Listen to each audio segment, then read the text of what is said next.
Hola, yo soy Cristian Pinto y estoy estudiando la carrera de psicología. Y hoy vamos a hablar y dar a conocer algunos conceptos básicos sobre la filosofía de la psicología, de forma clara y concisa para que todos puedan entender. Sin más dilación, comencemos por definir qué es el empirismo. El empirismo dicta que la experiencia es lo que determina si algo es válido o no. A través de la percepción sensorial obtenemos el conocimiento y no a través de la razón como propone el racionalismo. Tiene su origen y toma fuerza en el Reino Unido durante los siglos XV y XVIII. El término proviene del griego empeira, que significa experiencia, y el sufijo ismo, que indica que es una doctrina. Y si buscamos más en el pasado, lo encontraremos el escepticismo.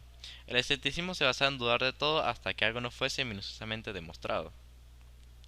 Los representantes más importantes del empirismo fueron principalmente filósofos: Francis Bacon, Thomas Hobbes, John Locke, Gregory Berkeley y David Hume, entre otros autores.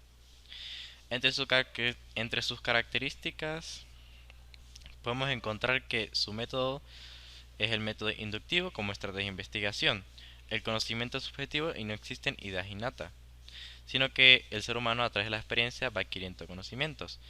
La capacidad de tener conocimiento de parte del ser humano es limitado y la verdad no es absoluta. El método inductivo consiste en observación, análisis, teoría. ¿Qué es la fenomenología? Es un movimiento filosófico originado durante el siglo XX y es una rama de la filosofía que se rige por preceptos los cuales tienen que ver con la investigación y descripción de los objetos o fenómenos, tal como se experimentan conscientemente, o sea, lo más libre posible de teorías, presunciones y preconceptos respecto a su origen. Tratan de encontrar la descripción más pura y fiel que se pueda, aunque su concepto varía depende del campo en el que se esté hablando. Por ejemplo, en la psicología, la fenomenología implica el estudio de las estructuras de la conciencia desde una perspectiva de la primera persona que las experimenta. En cuanto a la filosofía, la fenomenología se emparenta con la ontología, la epistemología, la lógica y la ética. El término data desde el siglo XVIII por el matemático y filósofo suizo germano Johann Heinrich Lambert, quien lo aplicaba a su teoría del conocimiento como un método para distinguir la verdad de la ilusión y el error. Alguna vez todos al menos habremos escuchado el término positivismo o ser positivo. Bueno, en realidad es una corriente filosófica que afirma que todo conocimiento deriva de alguna manera de la experiencia, lo cual se puede respaldar por medio del método científico, por tanto rechaza cualquier conocimiento previo a la experiencia. Surgió en Francia a mediados del siglo XIX. El primero en hacer mención del positivismo fue el filósofo francés Saint-Simon, precursor de la filosofía social. No obstante, fue el sociólogo y filósofo francés Auguste Comte quien popularizó dicha corriente filosófica junto con el filósofo y político británico John Stuart Mill. El constructivismo filosófico es el proceso de formación individual del conocimiento y realidad que cada individuo se forma en su interior y que dependerá experiencias previas, entornos, características propias, entre otras. Con los datos actuales pasados, el individuo entenderá y construirá la realidad que lo desea. En otras palabras, el ambiente y todas sus vivencias forman al individuo, y todos sus conocimientos, prejuicios y sesgos. Podríamos decir que el individuo siempre va a estar sujeto al aprendizaje porque sin importar que un individuo siempre va a aprender de su ambiente y cómo adaptarse a ello, y eso en sí lo va a terminar de formar. Posiblemente algunos de ustedes no lo han escuchado, pero existe el pospositivismo.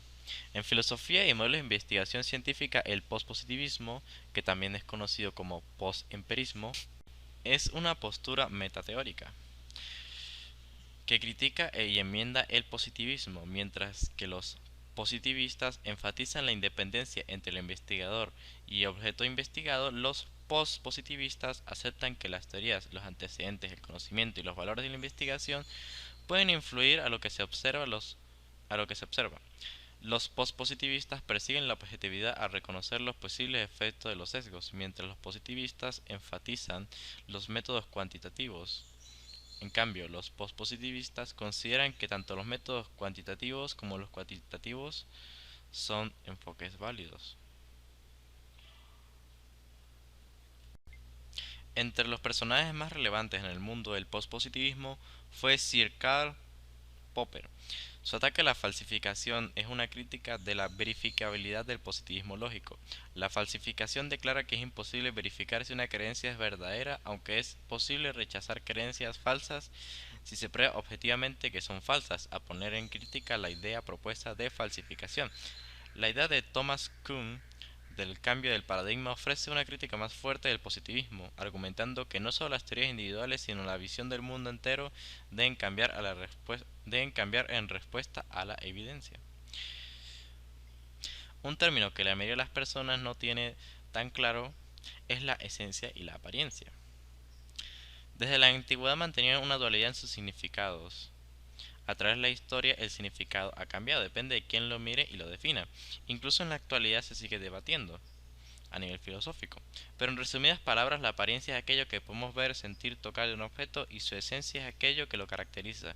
Es el concepto de un objeto, es aquello que lo hace ser ese objeto. El concepto se maneja desde la antigua Grecia y desde entonces siempre ha cambiado. Incluso para los católicos, Dios es la esencia y la apariencia son las criaturas.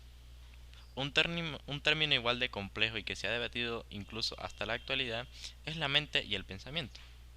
La mente es aquello con lo que percibimos el mundo exterior, el mundo de los impulsos y los estímulos. Antes de que la revolución filosófica llegara, se creía que la mente era un órgano inmaterial, que estaba conectado a nosotros.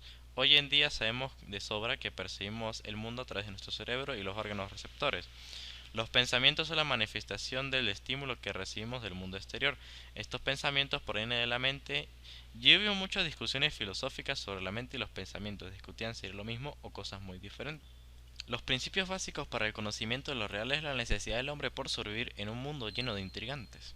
Es necesario conocer el origen, efectos, causas para poder controlar o evitar un fenómeno.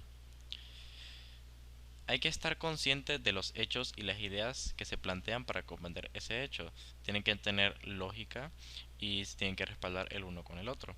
Espero este video les haya gustado y hayan comprendido a la perfección y con facilidad los temas planteados.